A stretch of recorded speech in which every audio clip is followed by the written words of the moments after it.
नई दिल्ली विश्व पुस्तक मेला आ गया है। एक बार फिर देने आपकी कल्पना को नई उड़ान। साहित्य और संस्कृति की इस अद्भुत दुनिया में अपने पसंदीदा लेखकों, साहित्यकारों और कलाकारों के साथ जाने कहानी भारत की। आइए हम भारत के लोग गर्व से शामिल हों विश्व के सबसे बड़े पुस्तक मेले में और मनाए गणतंत्र भारत का 75 वर्षों का उत्सव विश्व की सर्वश्रेष्ठ किताबों के साथ। 1 से 9 फरवरी सुबह 11 बजे से रात 8 बजे तक भारत मंडपम कॉम्प्लेक्स में। स्कूल स्टूडेंट्स, सीनियर सिटीजन्स और दिव्यांग जनों के लिए एंट्री फ्री।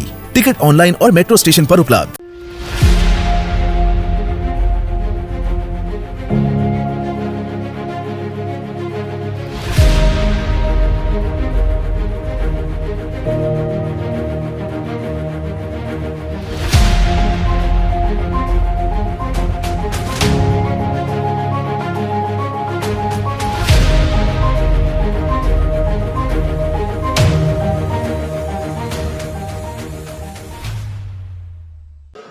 अब मैं डॉक्टर सुजाता मिश्र जी से अनुरोध करता हूं, जो कि डॉक्टर हरि सिंह गौर सागर विश्वविद्यालय में हिंदी की प्राध्यापक है और मैं उन्हें काफ़ी समय से जानता हूं और छात्र राजनीति से लेकर के और अकादमिक जगत तक उनकी सक्रियता बहुत उल्लेखनीय है।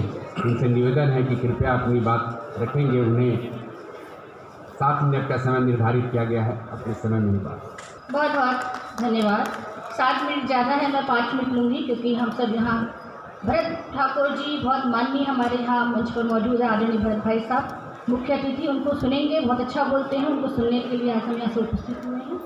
सम्मानीय मंच को मेरा सादर प्रणाम और सभागार में उपस्थित सभी प्रबुद्धजनों को मेरा सादर प्रणाम।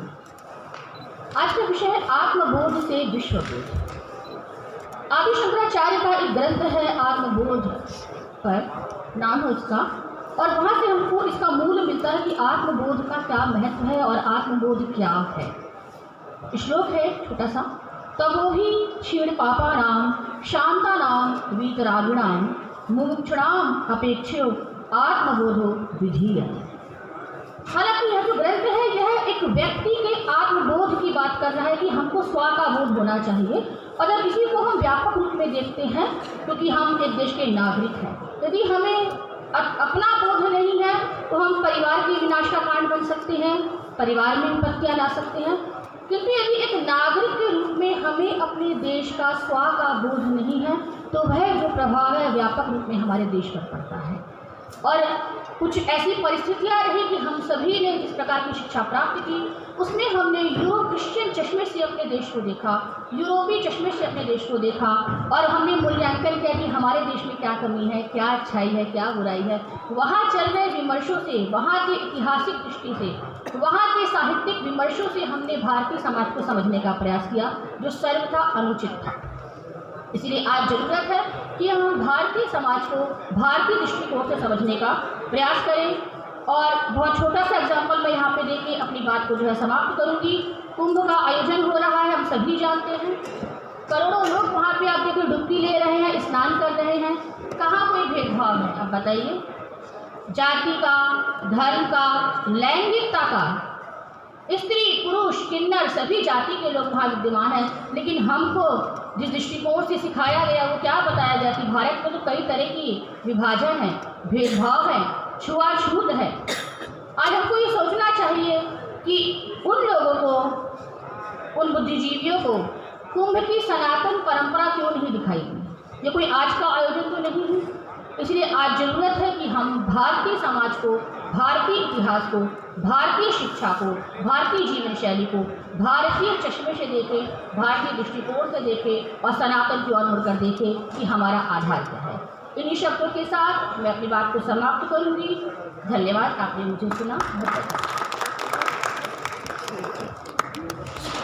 बहुत बहुत धन्यवाद सुजाता जी। आपने बहुत ही कम शब्दों में बहुत प्रखरता पूर्वक अपनी बात रखी है।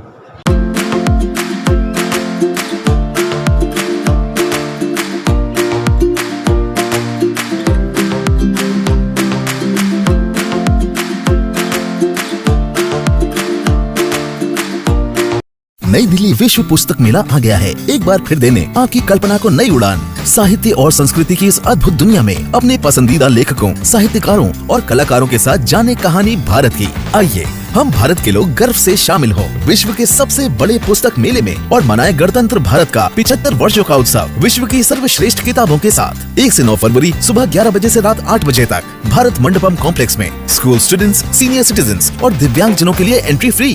टिकट ऑनलाइन और मेट्रो स्टेशन पर उपलब्ध।